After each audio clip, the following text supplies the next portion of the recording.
Hi friends, welcome back to my YouTube channel. ಎಲ್ಲರೂ ಹೇಗಿದ್ದೀರಾ? ಎಲ್ಲರೂ ಚೆನ್ನಾಗಿದ್ದೀರಾ ಅಂತ ಇವತ್ತಿನ ವಿಡಿಯೋ ಸ್ಟಾರ್ಟ್ ಮಾಡೋಣ ಬನ್ನಿ. ಇವತ್ತಿನ ವಿಡಿಯೋ ಆಲ್ರೆಡಿ ತಮ್ಮನೇಲಿ ನೋಡೇ ಗೊತ್ತಾಗಿರುತ್ತೆ ಎಲ್ಲಿಗೆ ಹೋಗ್ತಾ ಇದ್ದೀವಿ ಅಂತ. ತುಂಬ ವರ್ಷಗಳ ಕನಸು ನನಸಾಗಿದ್ದ ದಿನ ಅಂತಲೇ ಹೇಳ್ಬೋದು. ಯಾಕಂದರೆ ತುಂಬ ವರ್ಷದಿಂದ ಹೋಗಬೇಕು ಅಂದ್ಕೊಂಡು ಕೊನೆಗೂ ಹೋಗೋಕ್ಕಾಗಿರಲಿಲ್ಲ. ಕೊನೆಗೂ ರಾಯರು ಯಾವಾಗ ಕರ್ಸ್ಕೋಬೇಕು ಅಂದ್ಕೊಂಡಿದ್ರು ಆವಾಗಲೇ ಕರ್ಸ್ಕೊಂಡಿದ್ದಾರೆ. ನೋಡಿ, ಇದು ಮೆಜೆಸ್ಟಿಕ್ ಅಂಡರ್ ಪಾಸ್. ಇದು ಸಡನ್ ಪ್ಲಾನ್ ಆಗಿದ್ದು. 2 ಅವರ್ ಮುಂಚೆ ಪ್ಲ್ಯಾನ್ ಮಾಡಿದ್ದು. ಕೊನೆಗೂ ಹೋಗಬೇಕು ಮಂತ್ರಾಲಯಕ್ಕೆ ಅಂದ್ಕೊಂಡು ಬೇಗ ರೆಡಿಯಾಗಿ ಹೊರಟಿದ್ದೀವಿ.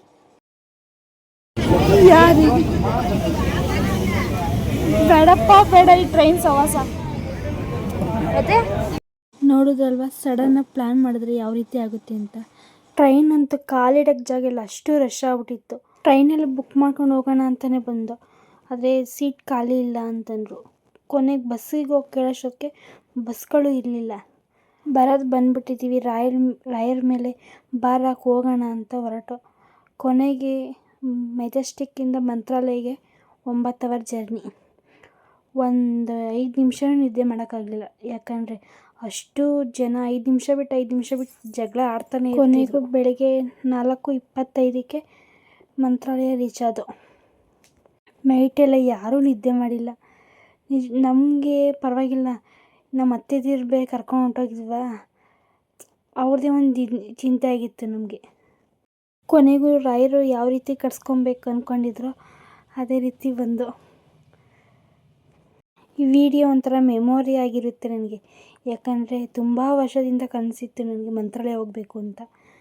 ಮನೇಲಿ ಯಾರು ವಯಸ್ಸಾಗಿರೋರಿದ್ದರೆ ಮಂತ್ರಾಲಯ ಹೋಗಬೇಕು ಅಂದ್ಕೊಂಡ್ರೆ ದಯವಿಟ್ಟು ಬುಕ್ ಮಾಡ್ಕೊಂಡು ಹೋಗಿ. ಸಡನ್ನಾಗಂತೂ ಪ್ಲ್ಯಾನ್ ಮಾಡಿದ್ರೆ ನಮಗೆ ಯಾವ ರೀತಿ ಆಯಿತೋ ಅದೇ ರೀತಿ ಆಗೋದು. ಸಿಕ್ಕಾಪಟ್ಟೆ ಜನ, ನಿಂತ್ಕೊಳ್ಳೋಕ್ಕೂ ಜಾಗ ಇಲ್ಲ, ಅಷ್ಟು ಜನ. ಅಂದರೆ ಟ್ರೈನಲ್ಲಂತೂ ಸಿಕ್ಕಾಪಟ್ಟೆ ಹಿಂಸೆ ಆಯಿತು, ಕಷ್ಟನೇ ಆಯಿತು ಅಂತ ಹೇಳ್ಬೋದು. ನಿಂತ್ಕೊಳ್ಳೋಕೆ ಜಾಗ ಇಲ್ಲ, ಕುಂತ್ಕೊಳ್ಳೋಕೆ ಜಾಗ ಇಲ್ಲ. 9 ಅವರ್ ಯಾವ ರೀತಿ ಬಂದಿರ್ಬೋದು ನಾವು. ಕೊನೆಗೂ ಮಂತ್ರಾಲಯ ಹತ್ರ ಹೋಗ್ತಾ ಒಂಥರ ಪಾಸಿಟಿವ್ ವೈಬ್ಸ್ ಅನ್ಬೋದು. ಏನೇ ನೋವಿದ್ರೂ ಎಲ್ಲ ರಾಯರು. ಇದು ಮಂತ್ರಾಲಯ ರೋಡ್ ರೈಲ್ವೆ ಸ್ಟೇಷನ್. ಇದು ಯಾವ ರೀತಿ ಇದೆ ನೋಡಿ, ಚೆನ್ನಾಗಿದೆಯಲ್ಲ. ಟ್ರೈನ್ ಇಳಿದು ಟಿಕೆಟ್ ಕೌಂಟರ್ ಹತ್ರ ಈಚೆ ಬಂದರೆ ಸಾಕು, ಅಲ್ಲೇನು ಆಟೋಗಳು ಟ್ಯಾಕ್ಸಿಗಳೆಲ್ಲ ನಿಂತಿರುತ್ತೆ. ನಾವೇನು ಕೇಳೋ ಹಂಗೆ ಇಲ್ಲ, ಅವರೇ ಬಂದು ಕರ್ಕೊಂಡು ಹೋಗ್ತಾರೆ. ಒಬ್ಬೊಬ್ರಿಗೆ 50 ರೂಪಾಯಿ ದುಡ್ಡಾಗುತ್ತೆ. ಟ್ರೈನ್ ಎಷ್ಟು ಜನ ಇತ್ತು, 3/4 ಭಾಗ ಜನ ಮಂತ್ರಾಲಯನೇ ಹಿಡ್ಕೊಂಡ್ರು. ಫುಲ್ಲು 3/4 ಭಾಗ ಖಾಲಿ ಆಯಿತು ಮಂತ್ರಾಲಯದಲ್ಲಿ ಅಂತ ಹೇಳ್ಬೋದು. ಅವತ್ತು ಬೇರೆ ರಜೆ ಇತ್ತಾ. ಕೊನೆಗೂ ರಾಯರ ಸನ್ನಿಧಿಗೆ ಬಂದ. ಸಿಕ್ಕಾಪಟ್ಟೆ ಖುಷಿ ಆಯಿತು ಇದಂತೂ ನೋಡಿದ ತಕ್ಷಣ. ನನಗೆ ನಿದ್ದೆ ಬೇರೆ ಬಿಡ್ತಾ ಇತ್ತಲ್ಲ, ಅದಕ್ಕೆ ಎಲ್ಲರೂ ಒಂದು ಕಾಫಿ ಕುಡಿಯೋಣ ಅಂಥೇಳಿ ಕಾಫಿ ಕುಡಿತಾ ಇದ್ದೀವಿ. ನೋಡ್ತಾ ಇರ್ಬೋದು, ಬೆಳಗಿನ ಜಾವ ಟೈಮ್ ಇದು, 5 ಗಂಟೆ ಆಗಿತ್ತೇನೋ. ಜನ ನೋಡಿ ಎಷ್ಟು ಜನ ಇದೆ. ಟ್ರೈನ್ ಒಂದೇ ಕಷ್ಟ ಆಗಲಿಲ್ಲ, ರೂಮ್ ಕೂಡ ಸಿಗಲಿಲ್ಲ. ರೂಮ್ ಕೂಡ ಕಷ್ಟ ಆಯಿತು.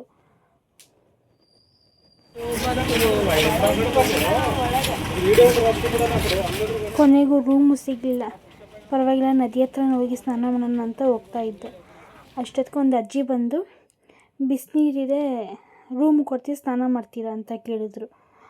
ಸರಿ ಅಂತೇಳಿ ನಾವು ನಮ್ಮ ಮನೆಯವ್ರು ಬೇರೆ ರೂಮ್ ಹುಡ್ಕಕ್ಕೆ ಹೋಗಿದ್ರಲ್ಲ, ಅವ್ರು ಬರಲಿ ಅಂತ ಕಾಯ್ತಾ ಕೂತಿದ್ದೀವಿ. ನೋಡಿ, ಫೈನಲಾಗಿ ರೆಡಿಯಾಗಿ ಬಂದು ದೇವ್ರ ದರ್ಶನ ಮಾಡೋಣ ಅಂತೇಳಿ. ದರ್ಶನ ಮಾಡೋಣ ಅಂತ ಹೋಗಿದ್ದೆ. ಇನ್ನೂ ಅವತ್ತು ಏಕಾದಶಿ ಇತ್ತು, ಇನ್ನೂ ಪೂಜೆ ಲೇಟು ಅಂತಂದರು. ಅದಕ್ಕೆ ನಮ್ಮ ಅತ್ತೆಯರೆಲ್ಲ ಮಾತಾಡಬೇಕಲ್ಲ, ನಮ್ಮಮ್ಮ ನಮ್ಮ ಅತ್ತೆಯರೆಲ್ಲ. ಅದಕ್ಕೋಸ್ಕರ ಅವ್ರಿಗೆ ಊಟ ಕೊಡ್ಸೋಣ, ಏನೋ ತಿಂಡಿ ಕೊಡ್ಸೋಣ ಅಂಥೇಳಿ ಹೋಟ್ಲಿಗೆ ಕರ್ಕೊಬಂದು.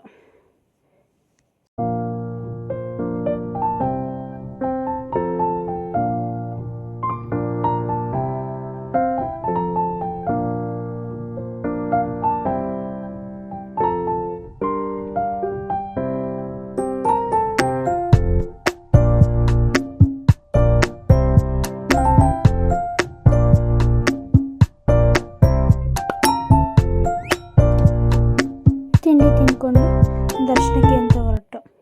ದೇವಸ್ಥಾನ ನೋಡೋಕೆ ಕಾಲಿಟ್ಟಿದ ತಕ್ಷಣ ಒಂಥರ ಸಿಕ್ಕಾಪಟ್ಟೆ ಖುಷಿ ಆಯಿತು. ಒಂಥರ ಕಣ್ಣಲ್ಲಿ ನೀರು ಬಂದಂಗೆ ಆಯಿತು. ನಿಜವಾಗ್ಲೂ ಯಾವ್ಯಾವ ರೀತಿಯಲ್ಲಿ ರಾಯರು ನಮ್ಮನ್ನು ಕರ್ಸ್ಕೊತಾರೆ ಅನ್ನೋದು ನಿಜವಾಗ್ಲೂ ಖುಷಿ ಆಯಿತು. ಇಷ್ಟು ವರ್ಷದಿಂದ ಬರಬೇಕು ಅಂದ್ಕೊಂಡಿದ್ದೋ ಕೊನೆಗೆ ಈ ಏಕಾದಶಿ ಟೈಮಲ್ಲಿ ಬರೋ ಹಂಗಾಯಿತು. ನೋಡ್ತಾ ಇರ್ಬೋದು ಎಷ್ಟು ಜನ ಇದ್ದಾರೆ ಅಂತ. ಇಲ್ಲೂ ಕೂಡ ದೇವಸ್ಥಾನ ಒಳಗೆ ಹೋಗೋದೇ ಒಂದು ಟಾಸ್ಕ್ ಆಗಿತ್ತು ನಮಗೆ, ಇಷ್ಟು ಜನಗಳ ಮಧ್ಯೆ ಯಾವ ರೀತಿ ಹೋಗ್ಬೇಕಪ್ಪ ಅಂತ. ಕೊನೆಗೂ ದೇವ್ರ ದರ್ಶನ ಎಲ್ಲ ಮುಗಿಸ್ಕೊಂಡು ಹೊರಗಡೆ ಬಂದು, ಅಷ್ಟು ಜನಗಳಲ್ಲೂ ದರ್ಶನ ಮಾತ್ರ ಸಿಕ್ಕಾಪಟ್ಟೆ ಚೆನ್ನಾಗಾಯಿತು. ನಾವು ರಾಯರನ್ನ ಏನೇನೋ ಬೇಡ್ಕೊಬೇಕು ಅಂದ್ಕೊಂಡು ಬಂದಿರ್ತೀವಿ, ಕೊನೆಗೆ ರಾಯರು ನೋಡಿದ ತಕ್ಷಣ ಅದೆಲ್ಲ ಮರ್ತೇ ಹೋಗುತ್ತೆ.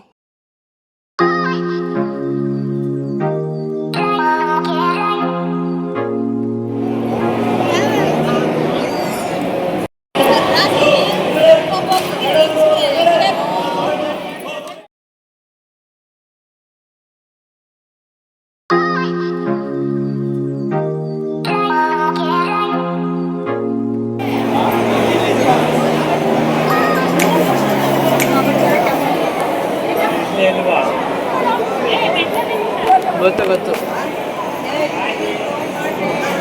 ದರ್ಶನ ಮಾಡೋದು ಒಂದು ಕಡೆ ಆದರೆ ನಮ್ಮ ಮನೆಯವ್ರು ಹುಡ್ಕೋದೇ ಒಂದು ಕಡೆ ಆಗಿತ್ತು ನಮಗೆ. ಯಾಕಂದರೆ ನಾವೆಲ್ಲ ಒಂದೇ ಹತ್ರ ಇದ್ರೆ ಅಂದರೆ ನಮ್ಮ ಮನೆಯವ್ರು ಅಲ್ಲೇ ದರ್ಶನ ಮಾಡಿಕೊಂಡು ಈಚೆ ಹೋಗಿ ಅಲ್ಲಿ ಮ್ಯೂಸಿಯಮ್ ಎಲ್ಲ ನೋಡಿಕೊಂಡು ಕಳ್ಸಕ್ಕರೆ ತಿನ್ಕೊಂಡು ಬರ್ತಾವ್ರೆ. ನಾವಿಲ್ಲಿ ಒಳಗೆ ಹುಡುಕ್ತಾನೇ ಇದ್ದೀವಿ, ಬರಲಿಲ್ವಲ್ಲ, ಇನ್ನೂ ಬರಲಿಲ್ವಲ್ಲ. ಫೋನ್ ಮಾಡಿದ್ರು ಫೋನ್ ತೆಗಿತಾ ಇರಲಿಲ್ಲ. ನಾವು ನಡೀರಿ ಈಚೆ ಹೋಗಿ ಫೋನ್ ಮಾಡೋಣ ಅಂಥೇಳಿ ಈಚೆ ಕರ್ಕೊಂಡು ಹೋಗ್ತಾ ಇದ್ದೀನಿ. ಎಷ್ಟೇ ಫೋನ್ ಮಾಡಿದ್ರು ಫೋನ್ ಬೇರೆ ಸೈಲೆಂಟ್ ಮಾಡ್ಕೊಂಬಿಟ್ಟಿದ್ರ. ನೋಡಿ, ಇದು ಮ್ಯೂಸಿಯಮ್, ಇದ್ರೊಳಗೆಲ್ಲ ಹೋಗಿ ನೋಡ್ಕೊಂಬಂದವ್ರೆ. ನಮಗೂ ಹೋಗೋಕ್ಕೆ ಚಾನ್ಸಸ್ ಸಿಗಲಿಲ್ಲ.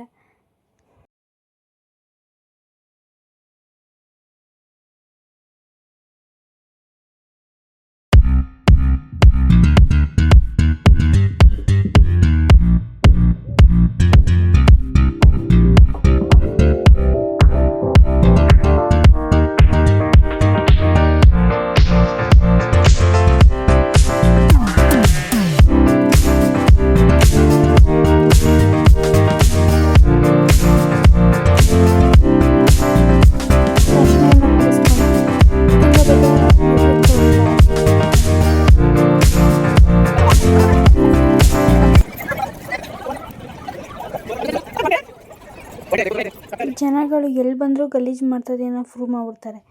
ನದಿ ಹತ್ರ ಅಂತೂ ಸಿಕ್ಕಾಪಟ್ಟೆ ಗಲೀಜು ಮಾಡಿಬಿಟ್ಟಿದ್ರು. ನೋಡ್ತಾ ಇರ್ಬೋದು ನೀವು ಯಾವ ರೀತಿ ಇದೆ ಅಂತ. ಸಿಕ್ಕಾಪಟ್ಟೆ ಬೇಜಾರಾಯಿತು. ಒಂದೊಂದು ಸಲ ಎಲ್ಲ ಕ್ಲೀನ್ ಮಾಡಿರ್ತಾರಂತೆ, ಕೊನೆಗೂ ಎಲ್ಲ ಈ ಥರ ನೋಡಿ ಎಷ್ಟು ಗಲೀಜು ಮಾಡಿದ್ದಾರೆ. ನಮ್ಮ ಮನೆಯವ್ರಿಗೆ ಹೇಳ್ತಾಯಿದ್ದೀರಿ ದೋಣಿಲಿ ಹೋಗೋಣ ಕಣ್ರಿ ಅಂತ.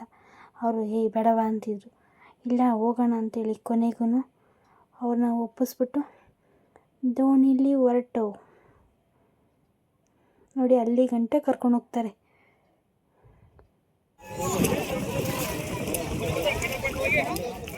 ನೋಡಿ ಇವಾಗ ಹೋಗ್ತಾ ಇದೀವಿ ನಾವು 4 ಜನ. ನಮ್ಮ ಅಣ್ಣನ ಬರ್ರಿ ಅಂದೆ, ಅವ್ರು ಬರಲ್ಲ ನಾವು ಅಂತಂದರು. ನಾವು 4 ಜನ ಹೋಗ್ತಾ ಇದ್ದೀವಿ.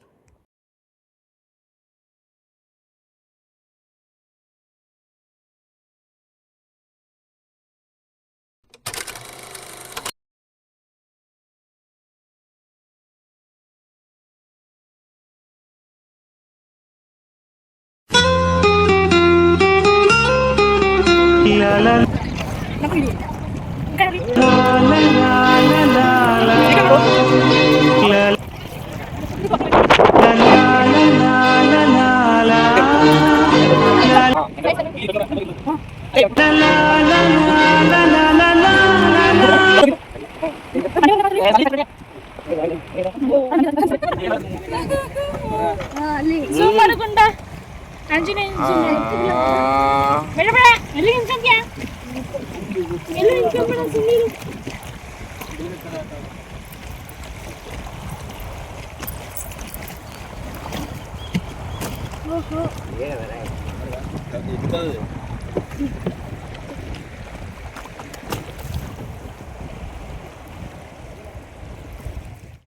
ನನಗೆ ಈ ಥರ ದೋಣಿಲಿ ಹೋಗೋದಂದರೆ ತುಂಬ ಇಷ್ಟ. ನಿಮಗೂ ಇಷ್ಟನಾ? ಕಮೆಂಟ್ ಮಾಡಿ. ಮತ್ತೆ ನೋಡೋದು ಬಂಡೆ ಕಾಣ್ತೈತೆ ಅಲ್ಲಿ.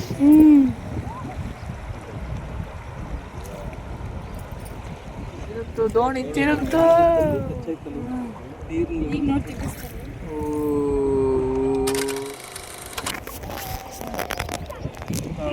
ಇದರಲ್ಲಿ ಯಾವುದಿಲ್ಲ ಏನೇ ಇದಕ್ಕೆ ಹೋಗಿದ್ದೆ ನಂಜುನೇಶ್ವರಕ್ಕೆ. ನಂಜನೇಶ್ವರದಲ್ಲಿ ಅದು ಫೋಟೋ ಫೋಟೋ ತೆಗಿಬೇಕಾ?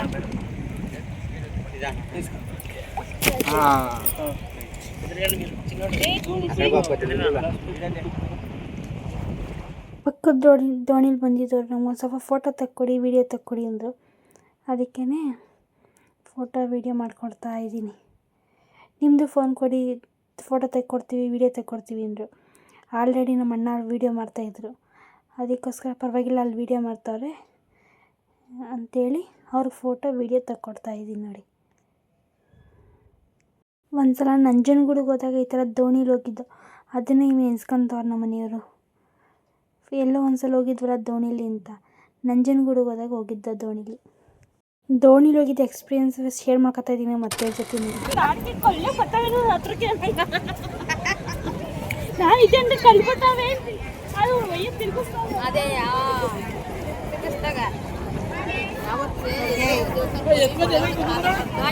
ಕರ್ಮ ಕಳಬೇಕು ಮಾಡಬೇಕು ಹೊಚ್ಕೊಟ್ಟಾಗಿ ಮಾಡೋರು ಮಾಡ್ತಾರೆ. ಮುಗೀತು ಅಂತ ಹೋಗ್ತಾ ಇದ್ದ ಅಷ್ಟ್ರಿಗೆ ಒಂಟೆ ಕಂಡುಬಿಡ್ತು.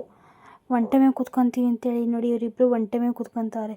ಇವರಿಬ್ಬರೇ ಎಲ್ಲ ಮುಂದೆ ನೋಡಿ ಇನ್ನೂ ಯಾರ್ಯಾರು ಕೂತ್ಕೊತಾರೆ ಅಂತ. ಅದು ಬಸ್ ಅಲ್ಲ ಒಂಟೆ.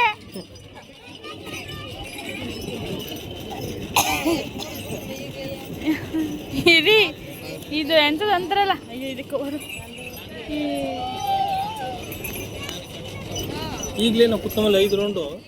ನಾನು ರೇಗಿಸ್ತಾ ಇದ್ದೀನಿ ನೋಡಿ ಅವ್ರನ್ನ, ಒಂಟೆ ಮೇಲೆ ಒಂಟೆ ಕುತ್ಕೊಳಂಗಾಗೈತೆ ಅಂತ. ಯಾಕಂದರೆ ಅವನು ನಮ್ಮ ಗುಂಡ ಎಷ್ಟು ದೊಡ್ಡಕ್ಕವನೇ, ಅದಕ್ಕೆ ಒಂಟೆ ಮೇಲೆ ಒಂಟೆ ಗುಂಡ ಅಂದೆ.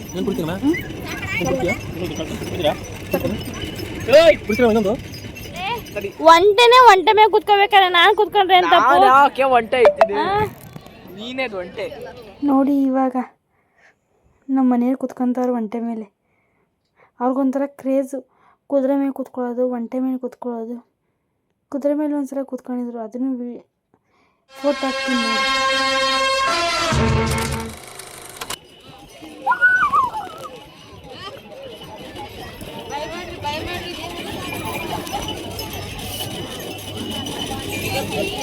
ಏನ್ ಚಿಕ್ಕ ಮಗ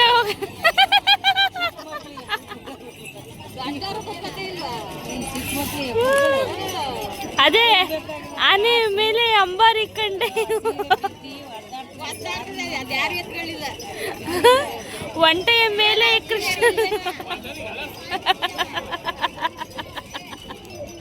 ಏನಾ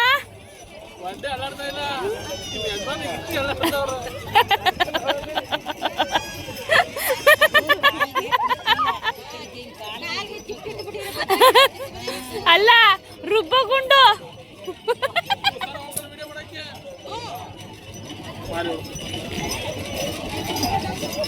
ಇದು ಬರ್ಲಿ ತೋರಿಸ್ತೀನಿ. ಇದೆಲ್ಲ ನೋಡ್ತಾರೆ ಒಂಥರ ಕಾಮಿಡಿ ಥರ, ಸಿಕ್ಕಾಪಟ್ಟೆ ನಕ್ಕಿದ್ದೀವಿ ಇದನ್ನು ನೋಡಿ ನೋಡಿ ನೋಡಿ. ಯಾಕಂದರೆ ಒಂಟೆ ಹೆಂಗೆ ಹೋಗುತ್ತೆ ಹಂಗೆ ಹೋಗ್ತಾಯಿದ್ರು ನಮ್ಮ ಮನೆಯವರು. ಅದನ್ನ ನೋಡಿ ಏನು ಹೊಸಿ ನಕ್ಕಿಲ್ಲ ನಾನು.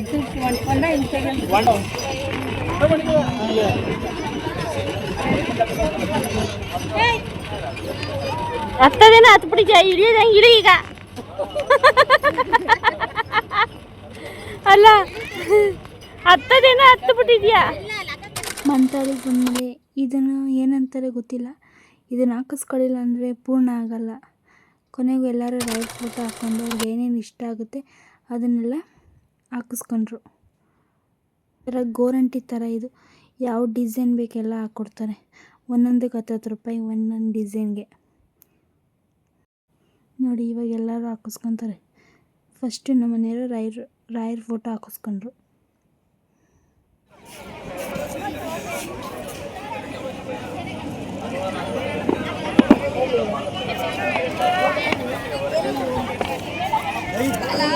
ಒಂದೇ ಕಲರ್ ಎಲ್ಲ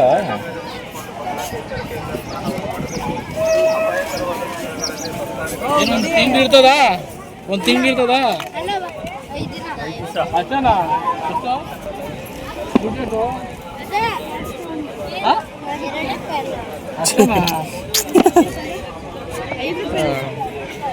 ಎಷ್ಟಿದೊಂದು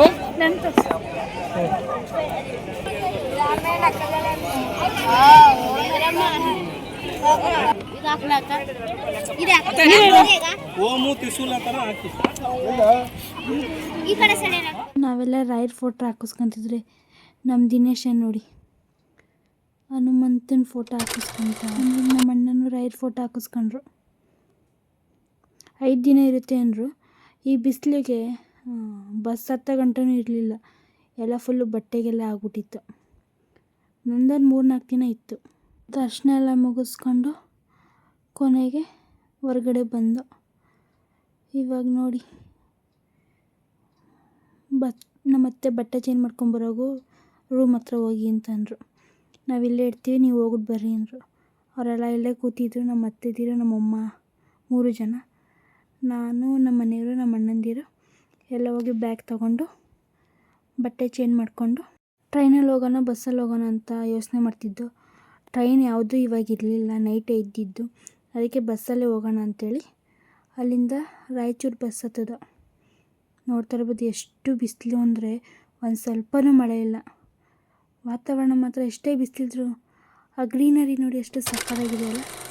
ನೋಡ್ತಾ ಇರ್ಬೋದು ನಮ್ಮನ್ನು ಆ ಬಿಸಿಲಿಗೆ ಹೆಂಗಾಗಿದ್ದೀವಿ ಅಂತ. ಎವ್ವಿ ಬಿಸಿಲಪ್ಪ. ರಾಯಚೂರು ಕಡೆ ಇರೋರಂತೂ ಗ್ರೇಟು. ಅದೆಷ್ಟು ಬಿಸಿಲು ತಡೀತಾರೋ ಗೊತ್ತಿಲ್ಲ. ನಮ್ಗೆ ಬೆಂಗಳೂರು ಇದ್ದೀವಿ ಅಷ್ಟು ಗೊತ್ತಾಗಲ್ಲ, ಸಿಕ್ಕಾಬಟ್ಟೆ ಬಿಸಿಲು ಅಂತ ಬಿಸಿಲು. ಬೆಳಗ್ಗೆ ಹೆಂಗಿತ್ತು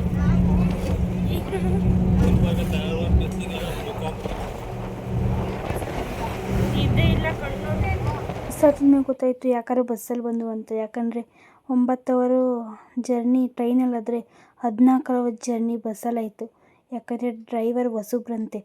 ಬಸ್ನ ನೋಡಿ ಎಷ್ಟು ನಿಧಾನಕ್ಕೆ ಓಡಿಸ್ತಿದ್ರು ಅಂದರೆ ಅವರಿಗೆ ರೂಟೇ ಗೊತ್ತಾಗಿಲ್ಲ, ಅಷ್ಟು ನಿಧಾನ ಓಡಿಸ್ತಿದ್ರು. ಬೆಳಗ್ಗೆ 6 ಗಂಟೆಗೆ ಬೆಂಗಳೂರು ರೀಚ್ ಆದ. ಇವತ್ತಿನ ವೀಡಿಯೋ ಇಲ್ಲಿಗೆ ಎಂಡ್ ಮಾಡ್ತೀನಿ. ಕೊನೆವರೆಗೂ ಯಾರೆಲ್ಲ ವೀಡಿಯೋ ನೋಡಿದ್ದೀರೋ ಅವ್ರಿಗೆಲ್ಲ ಥ್ಯಾಂಕ್ ಯು ಸೋ ಮಚ್. ಈ ವಿಡಿಯೋ ಇಷ್ಟ ಆಗಿದ್ರೆ ಲೈಕ್ ಮಾಡಿ, ಶೇರ್ ಮಾಡಿ, ಕಮೆಂಟ್ ಮಾಡಿ. ಹಾಗೂ ಇನ್ನೂ ಯಾರು ನನ್ನ ಚಾನಲ್ ಸಬ್ಸ್ಕ್ರೈಬ್ ಮಾಡಿಲ್ಲ ದಯವಿಟ್ಟು ಸಬ್ಸ್ಕ್ರೈಬ್ ಮಾಡ್ಕೊಂಡು ವೀಡಿಯೋ ನೋಡಿ ಅಂತ ಕೇಳ್ತಾ ಮತ್ತೆ ಬೇಗ ಇನ್ನೊಂದು ವೀಡಿಯೋ ಸಿಗೋಣ. ಎಲ್ರಿಗೂ ನಮಸ್ಕಾರ. ರಾಯರು ಎಲ್ಲರಿಗೂ ಒಳ್ಳೇದು ಮಾಡಲಿ.